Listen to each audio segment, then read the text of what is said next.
I would sit down and start 2017 with a little chat about whatever comes into my mind. I guess I should start with a recap of 2016. I feel like it was a terrible year. A lot of good things happened in my life. I can't complain. But, there were just a lot of things that were disappointing, heartbreaking.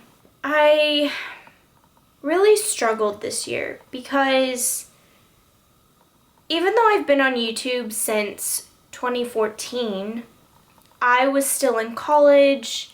I was filming on a laptop, and I just wasn't full on into YouTube yet. I was really enjoying it, but I couldn't put all my energy into it. And 2016 was really the first year that I fully committed to YouTube. I've heard a lot of YouTubers say it, and it's really true. If you want to do YouTube, you have to really love it and enjoy it. Some people get famous overnight. You know, they go viral and all of a sudden they're on the map with thousands of subscribers. It doesn't happen with everybody. That's like one in every, I don't even know, 50, 100, 1,000 YouTubers.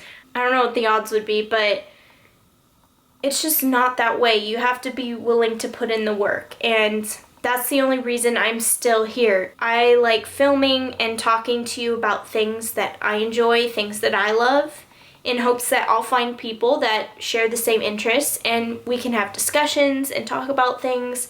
I feel like I have a voice, a unique voice, and I want to share that with the world. On my blogs, you don't see my face or hear my voice, so this is just a different way of listening to me and my opinions and thoughts. Yeah, it would be really nice to have subscribers and be able to do this as a job, because this would be an awesome, fun job. But if that were the main reason I were here, it wouldn't be enough. I'm here because I love it, and I have a job that can somewhat support me. This is just extra. Looking back on 2016, I accomplished some great things on YouTube. I reached 100 subscribers.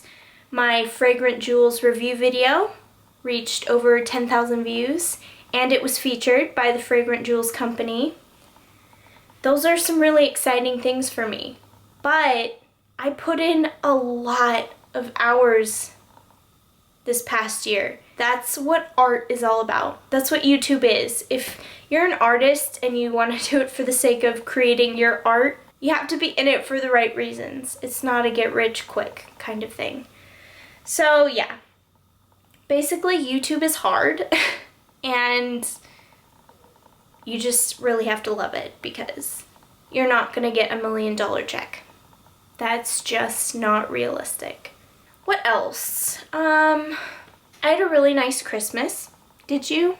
I worked so much in December that really my only time of celebration was on Christmas Day, and it was so nice. We went to church, we saw Rogue One after eating at Sizzler, and then we came home and just had a really relaxing night, and it was so nice but so short. I had to work the next morning, and I don't know. It was like, oh yay, it's Christmas Day, and then, oh, back to reality. So, yeah, nice but short. Hanukkah. I had a great Hanukkah. It was a very stressful and turbulent week, and coming together with my family at the end of each night and lighting the menorah and praying, it meant a lot to me, and it was really just a much needed moment of peace. Let's see. Oh, I barely finished my 2016 reading challenges. I finished my final book with 45 minutes to spare. That is cutting it close. But that's okay. The important thing is that I finished. I promised myself Well, I didn't really promise. I was upset and I was like, I'm never doing this again, but here I am. And I'm definitely doing the Modern Mrs. Darcy 2017 reading challenge as well as the Goodreads reading challenge. I read 45 books last year, so I went up 5. This year I'm going to attempt to read 50 books. Easy enough, right?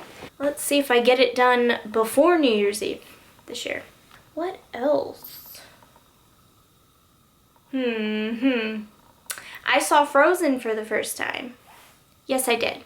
Let me tell you. There were a lot of opinions floating around, and I found myself not wanting to see it for a while because it was everywhere. Disney parks, products, like it was just overwhelmingly Frozen for a very long time. Probably still is, but yeah, I think that just kind of depressed me because I was hearing about it so much. I knew the entire soundtrack before even actually listening to the soundtrack or watching the movie because I just heard it everywhere. So, on top of all that, there are the people that, because of the hype, absolutely hated it. And I felt like their opinions were affecting me. And I knew I wanted to see it because I'm a Disney fan. I give every Disney movie a chance. But I wanted to sort of wait for all the craziness to die down so I could clear my mind and go into it without being affected by someone else's opinion. I am so glad I did this because I enjoyed it a lot more than I thought I would. I really enjoyed it. Obviously, Idina Menzel has an amazing voice. We all know that. But, you know, Kristen Bell really surprised me. Not that I didn't know she could sing. I knew she could sing, but I wrote a blog post about this. The song, Do You Want to Build a Snowman? It starts out like, you know, a really cute little girl asking her sister to build a snowman. It's quirky and it's cute. But then, spoilers, it transitions into their parents going on some kind of voyage on a ship. The ship gets caught in a storm and the parents die. And Anna has to go through this mourning process alone because Elsa has isolated herself because of her ice powers. She just feels like she's a danger to everyone. And the last part where Kristen Bell is actually the singing voice, because previously it was child actors in the song, the last part when Kristen Bell actually sings, I feel like it's kind of underrated, the build-up in this song, because the emotion that Kristen added to that one little singing part, honestly, I get choked up every time I hear it. And it's really surprising to me because you hear, do you want to build a snowman? And you think, oh, it's just like a cute, happy, you know, sunshine and rainbows kind of Disney song. But I feel like it's one of the most beautiful moments in a Disney song. I really do. I just feel like Kristen Bell really surprised me and her voice. I really love her voice. Anna's not my favorite character, but I will tell you who I do love. I am in love with Kristoff. Because he's like this gruff guy, you know, like just doing his own thing. Don't need people. Just his reindeer Sven. There's something really sweet about the way he falls in love with Anna because she's a really quirky character. And at first he's like, oh my gosh, so annoying. But his gruff exterior slowly melts and he becomes very protective of her. The movie isn't centered around their romance. It's just a little part of it. But I don't know. I feel like it's a really beautiful story, the way he falls for her. And I love that, spoiler, once again, in the end, when Anna needs an act of true love, Kristoff runs to her. He's there for her. and she instead goes to save Elsa. I forgot. I think it's Hans who's about to kill Elsa or something like that. Anna risks her life to save Elsa's life, and that act of sisterly love saves her.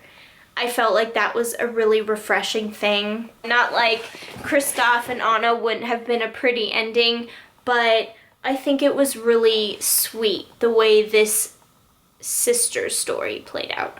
I don't know. It was different. And Olaf. Good old Olaf. Honestly, I could watch an entire movie with Kristoff, Sven, and Olaf. They were cracking me up. So, yeah. I enjoyed Frozen. I don't even know what else to say. I enjoyed it way more than I thought I would. And I was pleasantly surprised. Because, as I said, I waited till my mind was clear. And I didn't go in with expectations. Just an open mind. And I'm just really happy I gave it a chance. Because I enjoyed it a lot more than I thought it would. And I can say with confidence that I will definitely be purchasing it and adding it to my growing Disney movie collection. What else? Oh, I think I mentioned that I saw Rogue One, but I didn't say what I thought of it. It was fantastic. It was a Star Wars movie, but it still had its own unique vibe. It was gritty. Spoiler alert, everyone on the Rogue One team dies, which is really sad because you fall in love with the characters, but when you think about it, it's really the only appropriate ending because they all die either fighting to stop the Death Star from being used, or they all die because of the Death Star. I don't know. It just felt like a very poignant ending. I don't know. It's sad, but I don't think they could have ended it any other way. Talking about Star Wars is really hard. Star Wars community lost a lot of people in 2016. We lost R2-D2, Kenny Baker. We lost Admiral Akbar. Oh my gosh, what's the guy's name? Oh, I'm so sorry. I'll put it on the screen. I was just reading about this too. And of course we lost our Princess Leia, Carrie Fisher. Oh man, difficult year, but they will always be fondly remembered by me, and I'm sure the entire Star Wars community. Just gonna end this video with my Minnie Mouse Leia and her Leia buns. I think that's it for my New Year's chat. I don't know how else to start the new year except by saying the cheesiest line ever. I'm really excited to work harder than ever in 2017. I'm not going anywhere, and I hope that many more of you will subscribe and follow along with me on this journey. If you enjoyed this chat, get involved in the comments, give this video a thumbs up, and once again, that red button's down below if you want to become a member of my YouTube family. All of my links are down below. I'm not just on YouTube. I've got 2 blogs, lifestyle and art. I'm on all the social medias, Snapchat, Twitter, Instagram, Tumblr, Pinterest. I'm on Goodreads. You can follow me on all of the above if you want to keep up on every single part of my life. So yeah, all those links are down below, and I look forward to seeing you in my next video.